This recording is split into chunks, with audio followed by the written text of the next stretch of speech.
Hey everyone, what's up? How's it going? How's the family? Today I am starting a new series on my channel called The Frightful Film Diaries. Stay tuned every day in October for a new video from me highlighting one of my favorite horror films. Now these films can range from super goofy 80s B-rated flick to movies I'm afraid to watch alone in the dark to movies that just scared me as a kid, even if they're not really actually that scary or good.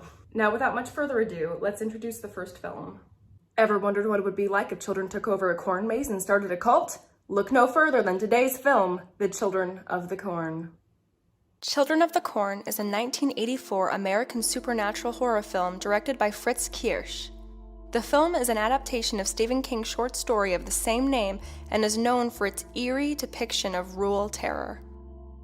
The story is set in the fictional town of Gatlin, Nebraska, where a cult of children, led by a boy named Isaac Kroner, played by John Franklin, worships a malevolent deity they call He Who Walks Behind the Rose. The cult believes in ritualistic sacrifices and is hostile to any adult who ventures into their territory. Children of the Corn is praised for its atmospheric tension and the sense of isolation it creates in the cornfields surrounding the town. The film relies on the unsettling nature of children being the antagonists, adding a unique and chilling dynamic to this horror film. Children of the Corn gained a cult following for its effective combination of rural horror, supernatural elements, and the eerie portrayal of children as malevolent figures. The film's success led to multiple sequels and contributed to the enduring popularity of Stephen King adaptations in the horror genre. Okay, so this movie is one that I watched when I was probably a bit too young to watch such a movie. It absolutely horrified me, and also the concept of kids my own age and a little bit younger and a little bit older raising absolute hell in this town was just something else. So the scene that really got me the most as a kid, and it also got me again when I watched it as an adult a couple days ago, the first scene, the very first scene of this movie is absolutely savage. That's the only way I can describe it. So the opening scene of this movie is actually kind of horrifying. This might be a spoiler, so if you haven't seen this movie yet, click out now. If you have no intention of watching this movie, keep watching, you're fine. So let's set the scene. A lot of people in this small town just got out of church. They're in the diner having breakfast, brunch, what have you, sipping their coffee, eating their eggs and hash browns, and just having a good time. There's this little boy, a little rosy-cheeked boy with milkshake, just hanging out, being a kid, enjoying life on a Sunday morning. Then he starts noticing that some of the older teenage kids are sending each other signals. One is outside looking into the diner. He's kind of the ringleader. He is the ringleader. The server, the lady server, she's also one of the teenagers.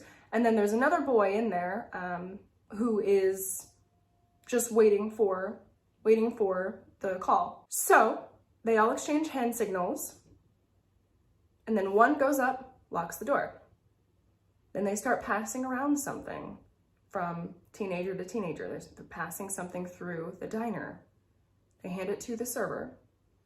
She pours a little packet, whatever mystery. What could they have been passing around? She pours into the coffee. Then it shows, one by one, these honestly sweet elderly people. I mean, I don't know them, but they seemed very salt of the earth. They seemed just like innocent people who this terrible thing happened to.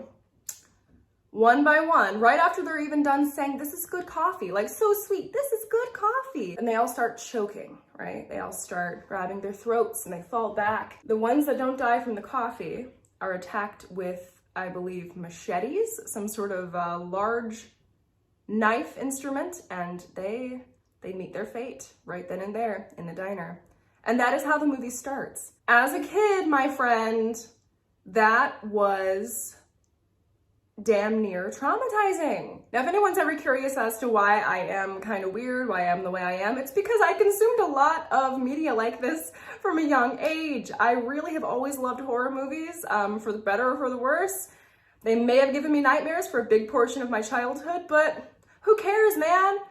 I'm cool now. I'm dressed like a weird mix of Velma and Harry Potter and Tina from Bob's Burgers, and I really got it going on. Just kidding. Anyway, so thank you guys so much for watching. If you liked the video, please like the video, subscribe, comment, let me know your thoughts, and I hope to see you all tomorrow.